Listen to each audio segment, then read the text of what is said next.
Introducing the Anybuilds A380 airliner.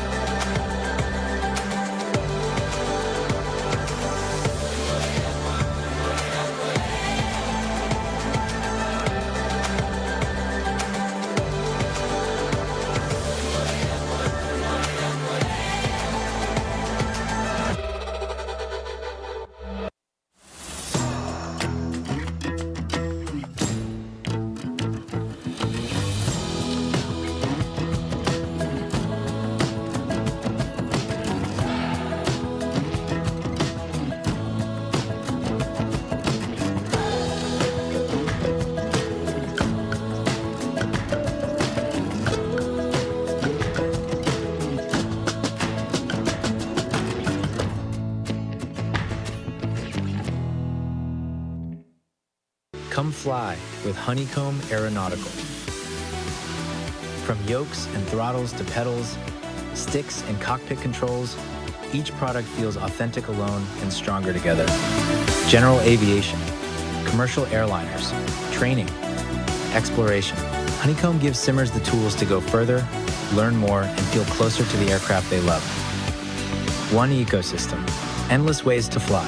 Honeycomb Aeronautical. Sim like a pro.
Good afternoon, everyone. Are you all ready for the last one? Yeah. I will need an even bigger round of applause. We've got Evan coming on stage from FlightSimExpo.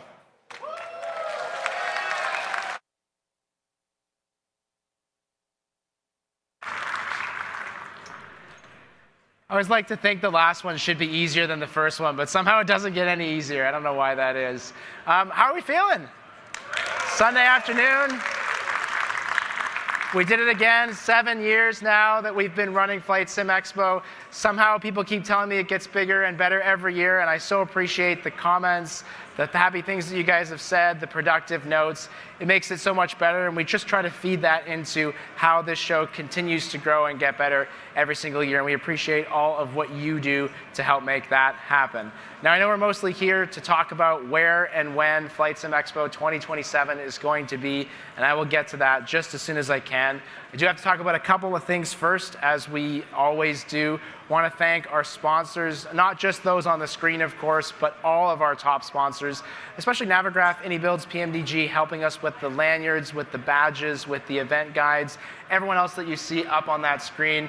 FS Elite building this stage for you guys to enjoy throughout the course of the show. Stay Intentions back there with our other stage, keeping everything fresh and giving us some great content to enjoy throughout the course of the event.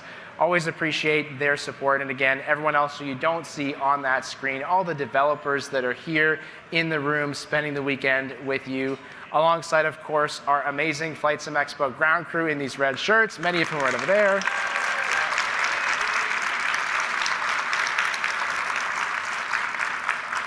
Moving boxes, printing badges, doing all of the things that we need to do to run an event of this size and this scale at an absolutely incredible pace. So we thank them, and again, all of you for being here and being part of the show. And just a reminder, everyone in this room, you do get access to watch back all of the presentations that you saw this weekend or that you didn't see this weekend, everything on the FS Elite stage, everything on Say Intentions stage. It is all available for you to watch right through until the end of August if you want to go back. If you are watching this online as well, you can purchase access to that at FlightSimExpo.com/watch. Great way to help support the show from anywhere in the world. And again, for those of you who didn't see everything, those are a great place. This is a great place for you to go to see everything back once again. Now I got to announce some awards. One of the favorite things for us to do, we brought in the Attendee Choice Awards last year, gave you all the opportunity to vote on the best announcement as well as the best exhibit booth. What I think is really cool about this voting is just how close these results are. Check this out. That shows you how people feel about these announcements, that different announcements resonate with different people. And I think that's really neat, that we have content for people from all different parts of the world, from all different parts of flight simulation, and clearly the content that was on that stage resonated with people in different ways. But of course we have to have a winner because it is the Attendee Choice Awards, and by popular vote and from what you guys said was the best announcement, our winner is Say Intentions. Come on up, Brian. I'm going to give you an award too, but first let me shake your hand and say thank you, and I'll hand this over to you. Wow, this is really cool. This is exciting. First of all, thank you to you guys.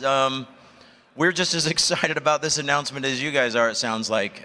Team was really stoked about this. Huge thank you to the guys at Parallel 42. Huge thank you to the guys at Navigraph as well. We couldn't have put this stuff together without you guys, the whole community, and we're really proud of all of that. So thank you for your support and love. Yeah, thank you, Brian. That was great. And wait, I've got some hardware for you. Hang on. You don't get to leave yet, but I have to give you the right one, not that one. You can have this one, though. If you come over here, I will share that for you. Congratulations. Thanks so much, man. One more picture. There you go. Thank you. Appreciate that. They'll put a box in. They got a box for you over there. All right, and now voted on by you predominantly today from what you saw around the exhibit hall this weekend, our Best Exhibit Booth Award. Once again, extremely close, speaking to just how these exhibit booths resonate differently for different people. But again, we have to have a winner. Voted on by you, our Best Exhibit Booth for FlightSimExpo 2026, Grinelli Designs. Where are you, Joe?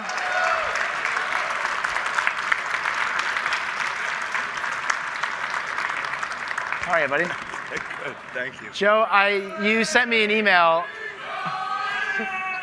You sent me an email basically on the Monday after FlightSimExpo last year, and you're like, so I want to float a big blimp over my booth, and I want to shoot some like fog machines in the air. And I'm like, okay, well the venue's going to say no, so I don't have to worry about that. I'm just going to email them. And I emailed them, and they're like, yeah, that'll be all right. And I'm like, okay. And then this happened. Well, I can't thank everyone enough for attending the expo this year. It's been an amazing journey. I have to thank my team, Brandon, Nelson, Panic, everybody that's been involved. And we definitely have to give a huge shout out to Wind Control for the industry's best equipment that you saw at our booth. We also have to shout out Next Level Racing for all their wonderful stuff. And we're just incredibly humbled to be here. And thank you all for your time and your patience with us. I will take your mic. I'll give you this. Congratulations, buddy. Thank you. Well done. It was great. Awesome. You're Thanks, the best. man. Thank you. And I suppose that brings us to talking about 2027. Yeah, we could do that, right? So, 2027 is interesting. As you know, it's a long process figuring out where and when the next show is going to be. It involves things like going to different venues, negotiating with not just venues, but cities and hotels and tourism bureaus to try and get the best deal possible. And that takes a long time. Now think back to January and February and what was going on here. When I was doing our site visits for 2027, I was talking to venues going, by the way, if you have an opening in 2026, I may need you, because we didn't know where we were going to be. At that point, we were polling exhibitors, asking, would you still come to a show in St. Paul? Asking, should we be postponing the event? That's how things were going for us. So it was in that backdrop that we were thinking, we need flexibility. We need the opportunity to go somewhere that is familiar, that has worked well for us in the past. And we need the opportunity to do something that we think attendees will like no matter what they are, no matter where they're coming from, if they're from overseas, if they're from the US. A place that's easy to get to, a place that is very popular. So I think a lot of you have kind of figured it out by now. I'm hearing a lot of Vegas. Okay, let's talk about the dates first. June 11th to 13th, so it is the same weekend, 2027. We are hoping to go back to our more normal weekend, but this is the one that we had available. It worked well for us this year, let's be honest. So those are your dates, June 11th to 13th, 2027. Yes, it's going to be in Vegas. Now, who can guess the hotel? Not the Rio. I haven't heard it. I haven't heard it. I haven't heard it. I don't think anyone's going to guess it. So it is not on the Strip, but it is close to the Strip. This is fun. I should just let this keep going. It is on the monorail. It's on the loop. You said the right hotel, but it's a different name now. It was the Hilton. It does have Barry Manilow, and it's called the Westgate Las Vegas. So why the Westgate? Just off the Strip, but on the Vegas monorail, meaning that you can take the monorail right to the Strip. Free shuttle to and from the Strip. Also supposed to be connected directly to the airport on the Vegas Loop, making one of the few properties that's actually accessible not via a traditional taxi / car with gas vehicle that you can actually get to in Las Vegas from the airport. In addition to all those things, we've worked really hard to get a great rate. When we left Vegas in 2023, I didn't think we'd be able to go back there again. Pricing was crazy. We managed to get the Tropicana. We all know what happened after that. And I thought, okay, we probably can never go back. But things have changed a little bit in Vegas. And whether you believe tourism numbers and whether you believe what you see or not, the deals that we were getting from not just this property, but other properties in Vegas are deals I have never seen, even going back as far as 2018. So room rate for 2027, $169 a night. That is including the resort fee, just the additional tax on top of that. That's it. That includes, obviously, access to the pool and all the amenities and the Wi-Fi and all that stuff, but also free parking and also a $20 beverage coupon when you get there to use in the bar. Right?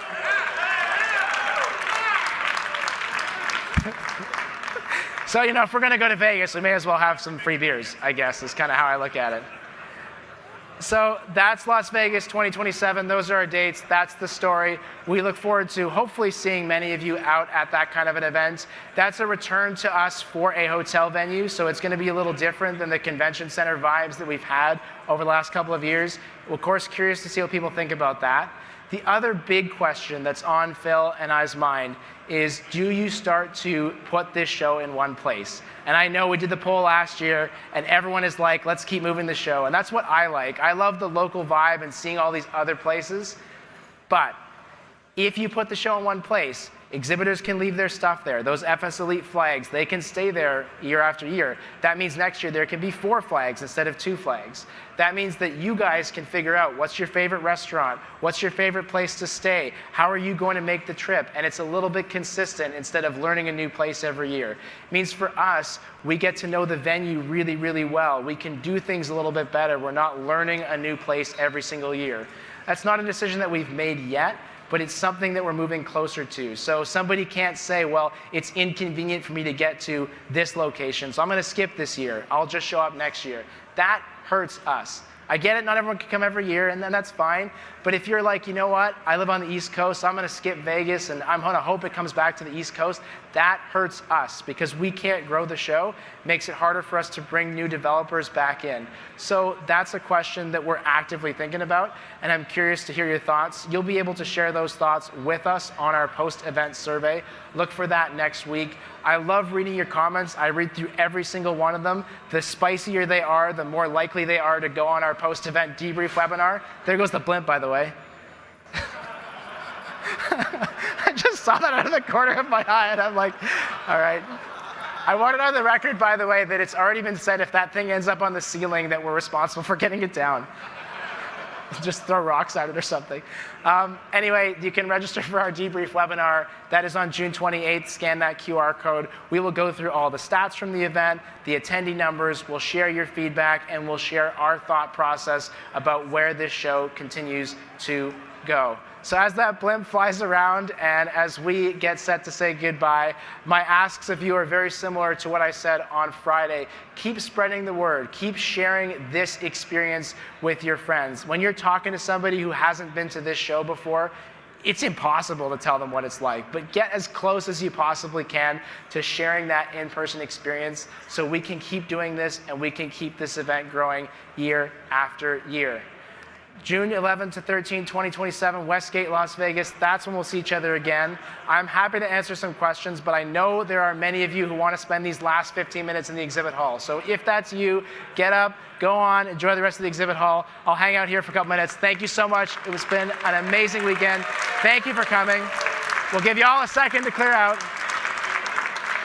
And if anyone does have questions after that, I'll take questions. But go if you want to go, stay if you want to stay, and I'll answer some questions in a sec.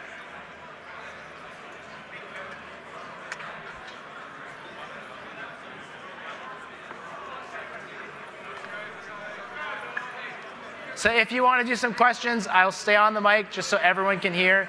I will repeat the question back so everyone can hear as well. I am happy to answer any questions. The only question I don't want to answer is this specific city, this specific venue. We are not doing venue selection right now, so I don't want to talk about venues, but I will talk about anything and everything